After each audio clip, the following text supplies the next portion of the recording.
Thank you, guys. Thank you for having me, and for you all for coming. This is great. So I write really short stories. They weigh in at like 3 minutes or 4 minutes each, so I'm going to read 2 super short ones.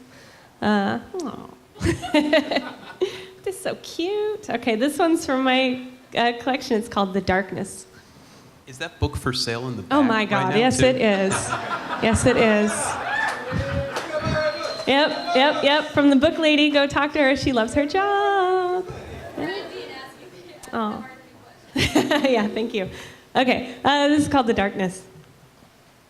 I think I'd call us strange bedfellows, the armadillo said. The penguin barely heard her. He was, at that moment, attempting to hold a straw between his flippers. The armadillo centered her shell on the bar stool. She was drinking a Miller High Life. Strange bedfellows indeed, she said.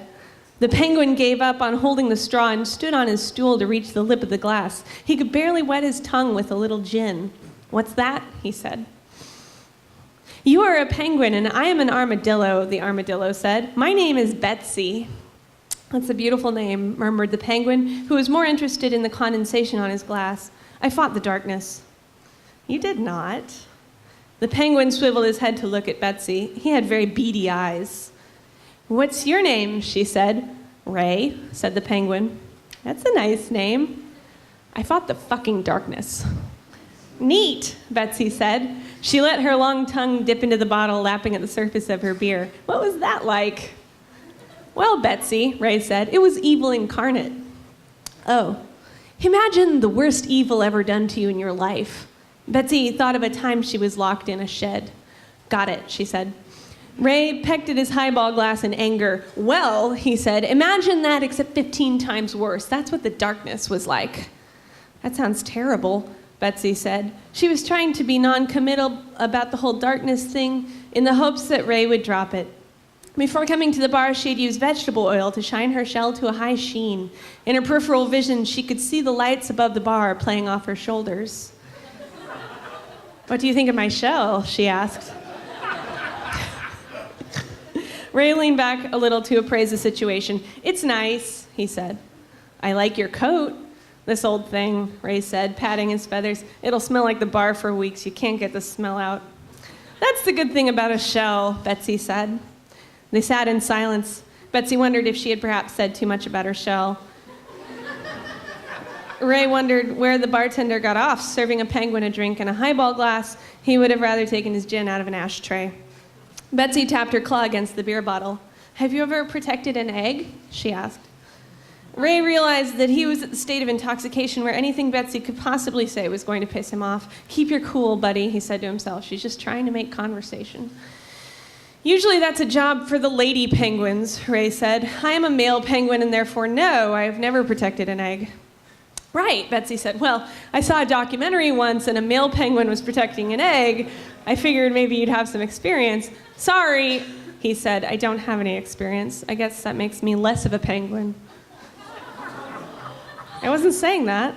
I suppose you think I'm some kind of lesser penguin just because I fought the fucking darkness and tasted my own blood because I haven't protected a stupid fucking egg. Betsy felt tears welling up. Don't cry, she said to herself. It would be really stupid to cry in this moment. I honor your fight, she said. I did not mean to disrespect you. Ray sank back. It's no disrespect, he said. I'm just a penguin in a bar drinking my gin out of a fucking highball glass for some reason. I was wondering why they did that, the armadillo said. Doesn't make any goddamn sense, said the penguin.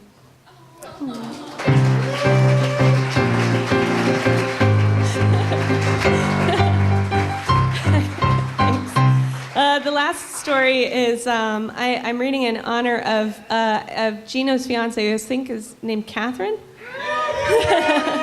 Where you at? There you are, girl. What's up? Because on her birthdays, her grandmother would send her Emily Post books. Manners books, Miss Manners. And so now Miss Manners is getting married, and I thought I would read this in your honor. This is called Thank You. The woman checked her mail every day. One afternoon, she found a card from her friend. The card was pale green and decorated with filigrees and flowers. It was lovely. Inside, the woman's friend had written a sweet note, thanking the woman for a baby shower gift the woman had sent in the mail. "Such a beautiful card," said the woman, turning it over. She wanted to show her appreciation for the sentiment her friend had presented and the effort implied, given that her friend was quite pregnant and still thought to sit down and write a heartfelt note in a darling card. The woman sat down at her desk and opened the lowest desk drawer, extracting a few options. One card was festive, with holly sprigs and a touch of glitter. A second, featured a nautical stripe and a jaunty anchor. The woman, feeling the season appropriate, chose the former. She picked a fresh pen and wrote, "Thank you for your kind thank you card. I appreciate so much that you considered our friendship this month, and I so look forward to meeting the new addition to your family. All my love." She signed her name, slipped the card into a thick envelope, addressed and stamped the card, and dropped it in her mailbox. 10 days later, the woman received another letter. Inside the sturdy envelope, the cream-colored card was embossed with her friend's name on the front, and inside, embossed with the woman's name. The woman gasped with delight and sat down in her office to read. "Thank you, dear, for the thoughtful thank you card in response to my thank you card. It pleased me greatly to see your response, and I count you among my most polite friends, yours." Such a thoughtful gesture. The woman immediately picked a card from her drawer, sunny yellow with 4 butterflies in a line. Inside, the woman wrote, "Thank you for your thank you card, recognizing my thank you card for your thank you card. We are truly friends." This return sentiment seemed slightly less personal, and the woman panicked before remembering the craft glitter she kept in her desk for her children to play with when she worked late. She uncapped the glitter and deposited a healthy quarter cup into the envelope before the card. She finished its preparation, put it in the mail, and went to bed. 8 days later, a small package arrived. The woman took it up to her room and opened it. Inside, she found a handful of bright cherry bombs and a decorative plate on which her friend had painted the words, "Thank you," followed by her name. The woman lit a cherry bomb, threw it into her bathtub, and watched it crack merrily about, thinking of her friend's thoughtful nature. It would be difficult to equal such a gesture.